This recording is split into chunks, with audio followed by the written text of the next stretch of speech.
I watched the movie, I sat with it for a couple days, I talked about it with some of my friends, and I am finally ready to give you my full, uncut thoughts about the latest DCEU movie, Blue Beetle. So strap in, because it's going to be a bumpy ride. What's up, my dude? Your friendly neighborhood Tony here, and if you want to keep up to speed on all the new big movies that are coming out in theaters, make sure you subscribe. Now, as I do with all my reviews, I'm going to give you a little bit of information about the movie that you may or may not know. You know, who's making it, who's in it, what's the plot summary. Then we'll go into the pros and cons. And then finally, I'm going to let you know who I think this movie is for, if anyone. So first things first, as I mentioned, Blue Beetle is in the DC cinematic universe. So along the same lines as Batman, Superman, Wonder Woman, The Flash, all those characters you know. This is the penultimate DC movie in the DC extended universe, with the only remaining film being the upcoming Aquaman movie. After that, James Gunn is going to take over the DC universe and kind of start from scratch. So, is the DCEU going to go out with a bang or a whimper? Well, let's get into it. In Blue Beetle, an alien scarab chooses a recent college graduate, Jaime Reyes, to be its symbiotic host, bestowing Jaime with a suit of power that's capable of extraordinary powers, forever changing his destiny as he becomes the superhero, the Blue Beetle. As far as the creative team behind the new Blue Beetle movie is concerned, you have a relatively unknown director in Manuel Soto. He's been around for a few years, but has more specifically worked in kind of Spanish or Latin American movies. So this is really kind of his big break as a director. The movie is being written by, I believe his name is Gareth Dunnett Alcazar. I think that's how you pronounce his name. He also has written just a few things, mainly some shorts and one movie that went straight to Netflix. The movie stars Xolo Maridena as the Blue Beetle. You might know him from being in Cobra Kai. I haven't seen that show myself, but I heard he was pretty good in it. The movie also has a number of Latino actors and actresses that you might be familiar with, specifically George Lopez. He plays the main character, Jaime's kind of crazy uncle. He's really kind of a conspiracy theorist slash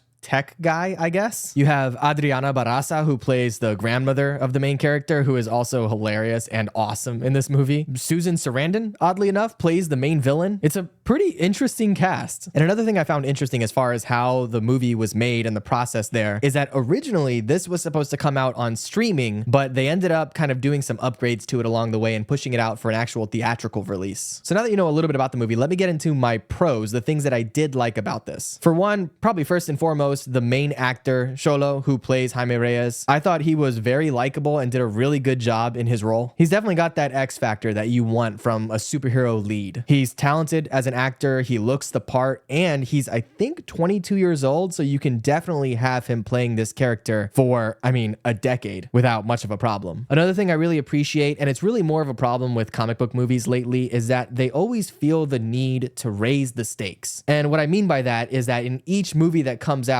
something even bigger has to be on the line. It has to be the world is going to get destroyed, the universe, the multiverse, the timeline. It's always bigger and bigger and bigger. And so with a movie like Blue Beetle, one thing that I appreciate is that the stakes are relatively small. They still can go very wrong if you don't have the hero doing what he needs to do to save the day. But ultimately in this movie, it's about the family. It's about Jaime, the main character. It's about their safety. It's about coming together as a family group and overcoming something difficult. And for that, I appreciate it. I don't think every superhero movie has to be the end of the universe. It can be something small. It can be a heist like the first Ant-Man movie. It can be a spy thriller like Captain America Winter Soldier. It doesn't have to be the biggest thing every single time. And also, speaking of the family, and kind of to go in line with what I talked about when I was introducing some of the characters, there are a few people in the family, specifically George Lopez's character and the grandmother, who I absolutely loved. The grandmother, who they call Nana in the movie, is kind of the matriarch of the family, if you will, and they give her a ridiculous backstory that I won't spoil for you, but it is hilarious and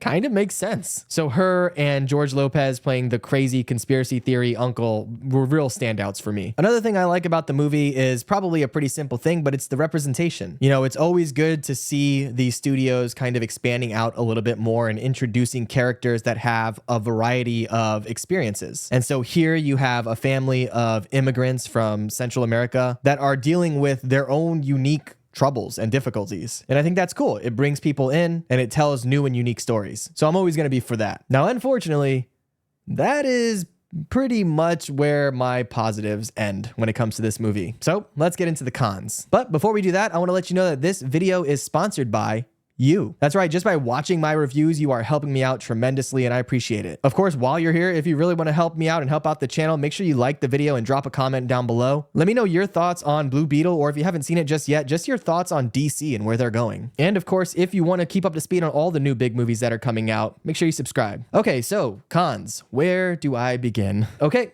first off, I'm going to say it. This movie is almost entirely unoriginal. And that might not completely be the fault of the movie itself. It's honestly just a matter of the time that it came out. We've seen so many superheroes in the past 20 plus years that it's hard to make something original and new and different. But in this case, it almost feels like they didn't even try. The overall plot and pretty much every beat along the way is ripped out of the original Ant-Man or the original Iron Man or Spider-Man or any of these superhero movies that we've seen. Now look, I don't like to pick on people individually, especially people that are chasing their dreams, but the person that wrote Blue Beetle should not have written it. And I'm sorry, but if you're DC and you have your movies that have been not doing so well for the past few years, and you want to put a movie together that's going to really wow the audience, you don't hire someone to write it who hasn't had the experience needed. You know, unfortunately, the guy that they hired for the job had only really written a few shorts and directed one movie,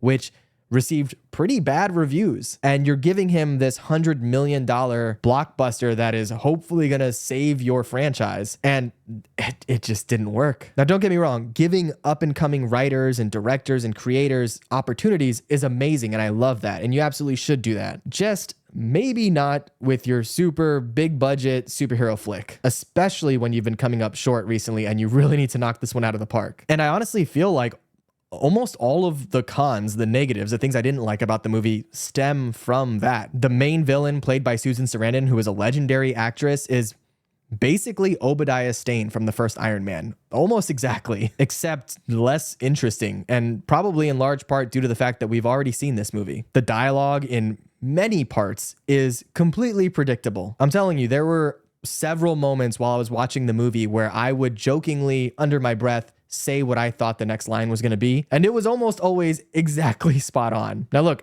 I'm not a writer, and if I did try to write a script for a movie like this, it would probably be horrible. That's not my calling. That's not what I'm good at. So if I'm able to predict what your characters are going to say before they say it, that's probably a bad sign, because I'm not coming up with gold. Now, aside from my issues with the writing and with the overall concept and plot of the movie, there were also problems that I had with some of the acting. You know, I mentioned a couple characters that I thought were really good, namely Xolo, the actress who played Nana, George Lopez. The parents were pretty good, but there were some other characters who they felt like they were straight out of a soap opera, and not a good soap opera either. I'm talking to one of those super cheesy daytime soap operas. And I don't know if that was because of the dialogue they were given to say by the writer, or if it was, you know, just their style of acting, but it did not work for me. Aside from that, some of the CG was pretty wonky at times. There were some good points with the CG, but a lot of it just felt undercooked, which, I mean, I feel like has just become the norm now with comic book movies. And the way the movie wraps up, the final battle, to me just felt like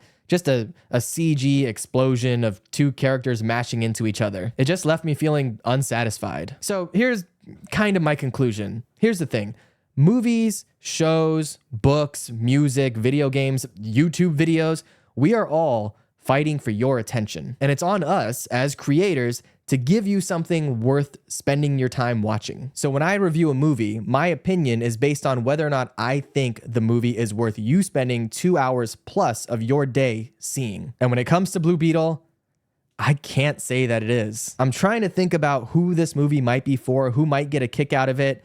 And I guess if you're really just not looking for much, if your bar is very low, if you are simply sold on the fact that this is a movie about a Latin superhero and that's enough for you, and you don't need a well-written story or compelling and unique fight sequences or anything like that, and you just want to watch kind of a basic early 2000s superhero movie, then yeah, I guess go ahead and watch Blue Beetle. But if you're looking for anything more than that, This is not the movie for you. And now I do want to make one thing clear. I do really like the actor who plays the main character in the movie. I think he's very good, and I'm very excited to see him in more things down the road. James Gunn, who's taken over DC movies, has basically said that Blue Beetle is the first character in the new DC universe, although he has not said that Blue Beetle is the first movie in the DC universe. That's going to be the Superman movie coming out soon. And I feel like I know why he said that, because I think he knew the movie was not that good, and so he didn't want to be tied explicitly to this movie. But the actor, Xolo Maridena, is great.